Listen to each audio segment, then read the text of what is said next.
në cilat fusha ka progres dhe në cilat fusha ka regres nëse ka? Nuk mundem me thonë që ka regres në një fush, realisht ndoshta ka rritjet numrit landëve në çështjet administrative edhe në çështjet civile, janë dy lami që ndoshta kanë rritje të numrit landëve edhe të çështjeve.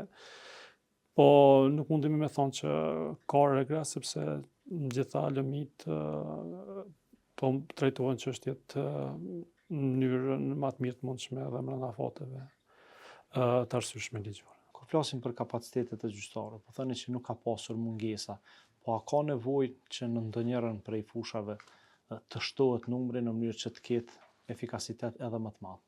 Po brenda numrit gjyqtarëve ne kemi bërë lëvizje, do të thotë deri tash kanë qenë 2 gjyqtarë që kanë punuar në çështje administrative, ndërsa nga viti 2025 kemi angazhuar 3 gjyqtarë në lëmin administrative me qëllim që t'i përgjigjemi rritjes numrit të landëve në këto çështje.